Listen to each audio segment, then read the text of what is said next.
pesan yang pertama ini coba kita lihat di pasal 6 Injil Markus itu ayat yang ke-8. Ini dia ayat 8 dan 9 ya. Ini ia berpesan kepada mereka, jangan membawa apa-apa dalam perjalanan mereka kecuali tongkat, roti pun jangan, bekal pun jangan, uang dalam ikat pinggang pun jangan. Boleh memakai alas kaki tapi jangan memakai dua baju. Ini apa ini artinya ini? Nah ibu bapak saudara, ini pesan yang pertama yang barusan kita baca di ayat 8 dan 9 itu ya. Ini memadukan ya atau mengkombinasikan ya kewaspadaan, keberanian, ketangkasan ya, solidaritas atau kesetiakawanan dan keyakinan akan pemeliharaan Allah. Tuhan Yesus berpesan ya agar murid-murid tidak membawa apa-apa dalam perjalanan mereka kecuali tongkat, alas kaki atau sandal ya, dan sehelai atau selembar pakaian. Nah, tongkat itu ibu bapak saudara itu diperlukan untuk nanti menghadapi kalau ada binatang buas dan perampok. Jadi ada kemungkinan untuk bertarung dengan binatang buas atau dengan perampok bila terpaksa. Tapi tidak boleh atau jangan sampai membunuh hanya untuk mempertahankan diri, hanya untuk membela diri dari serangan binatang buas dan perampok. Nah di samping itu tongkat itu gunanya adalah untuk membantu keseimbangan badan nih ibu bapak saudara.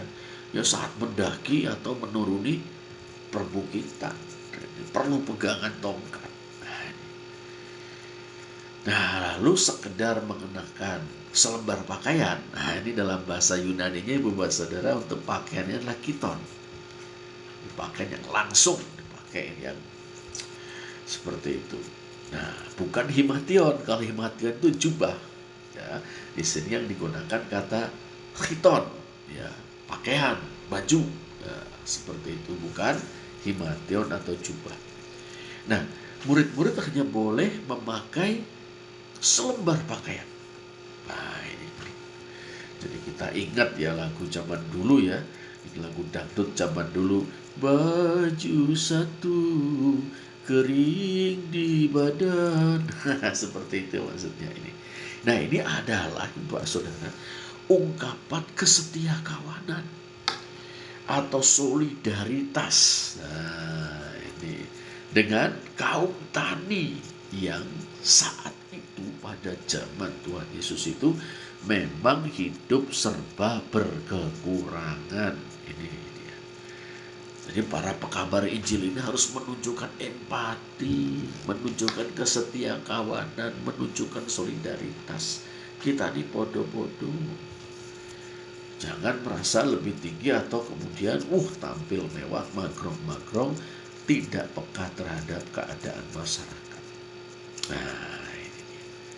Lalu dikatakan juga mereka tidak boleh membawa roti, bekal. Nah, ini bekal dalam bahasa Yunani Bapak Saudara adalah pera. Pera itu artinya tas. Jangan bawa gembolan lah. Itu dia. Juga jangan bawa uang. Nah, ini punya arti atau maksud, yaitu supaya murid-murid ini yakin akan pemeliharaan Allah yang akan nanti mencukupi kebutuhan mereka melalui keluarga yang akan menerima mereka. Itu dia ya. Nah, itu pesan yang pertama. Nah, pesan yang ketiga, sekarang kita lihat dulu pesan yang ketiga ya di ayat yang ke-11 ini. Ini mengenai pertanggungjawaban. Coba kita baca ya ibu bapak saudara ayat 11 itu ya. Dan kalau ada suatu tempat yang tidak mau menerima kamu, dan kalau mereka tidak mau mendengarkan kamu, keluarlah dari situ dan kebaskanlah debu yang di kakimu sebagai peringatan bagi mereka. Ini apa artinya nih? Artinya begini bapak saudara ya, para murid harus memberitakan kabar baik tentang kerajaan Allah dan mengajak orang untuk bertobat. Itu. Nah, ini tanggung jawab mereka. Tapi bila di suatu tempat penduduknya tidak menerima, menolak ya, tidak mendengarkan para murid, padahal para murid itu memberitakan Injil, kabar baik tentang kerajaan Allah. Nah, para murid terbebas dari tanggung jawab. Tanggung jawabnya itu mengabarkan Injil, mengajak bertobat. Kalau ditolak ya sudah, bukan tanggung jawab mereka lagi, itu tanggung jawab orang-orang yang menolak Injil itu. Itu. Nah, mereka yang harus bertanggung jawab kepada Allah. Tanggung jawab sendiri. Ini.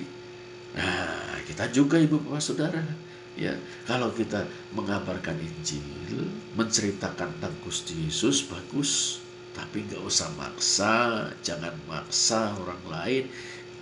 Itu tanggung jawabnya sendiri. Nah ini. Nah, sebagai tanda atau peringatan tentang tanggung jawab tadi, ya, bahwa para murid sudah melaksanakan tanggung jawabnya dengan mengabarkan Injil, dengan mengajak orang bertobat. Tapi kalau tidak mau, maka tanggung jawab orang itu sendiri kepada Allah. Nah, tanda peringatannya apa?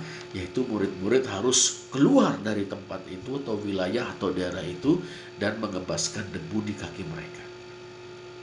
Artinya sekarang dosa orang-orang itu bukan tanggung jawab murid-murid yang telah memberitakan Injil kepada mereka. Nah ini. Nah lalu bagaimana ya dengan pesan yang kedua? Ini Ibu Bapak Saudara penting sekali. Tuhan Yesus bilang begini, ya, kalau di suatu tempat, ini ayat yang ke-10 ya, kamu sudah diterima dalam suatu rumah, tinggallah di situ sampai kamu berangkat dari tempat itu. Nah ini kata Tuhan Yesus ya. Ini, kalau di suatu tempat kamu sudah diterima dalam suatu rumah, tinggallah di situ sampai kamu berangkat dari tempat itu. Nah Ibu Bapak Saudara, ada kata rumah di situ. Dalam kata-kata Tuhan Yesus ya. Nah, bahasa Yunani itu oikia.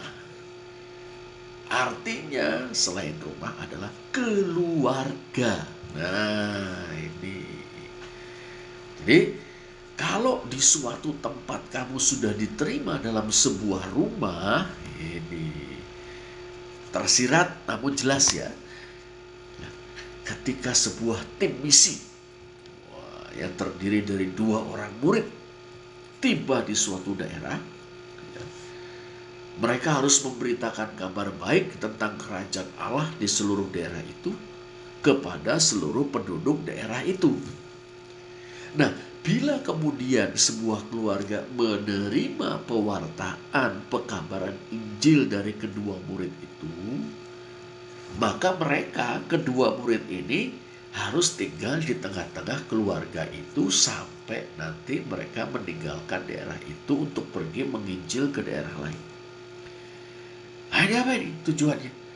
Bukan sekedar untuk menikmati keramah tamahan tuan dan nyonya rumah yang akan menjadi alat di tangan Allah mencukupi kebutuhan kedua murid itu selama mereka tinggal di daerah itu. Bukan sekedar itu, ada maksud yang lebih mendalam. Ya, Tuhan Yesus ingin agar kedua murid itu pertama-tama harus melayani keluarga tersebut. Itu berarti, Bapak Saudara ya, kedua murid itu harus menolong anggota-anggota keluarga itu untuk tumbuh dalam pemahaman yang benar akan Injil dan hidup seturut dengan Injil. Ini dia maksudnya. Jadi tinggal di situ, di dalam keluarga itu, dalam rumah itu, di tengah-tengah keluarga itu. Untuk apa? Untuk menolong anggota-anggota keluarga itu mendalami Injil dan hidup seturut dengan Injil. Ini dia Ibu Bapak Saudara. Nah, terus gimana ini selanjutnya?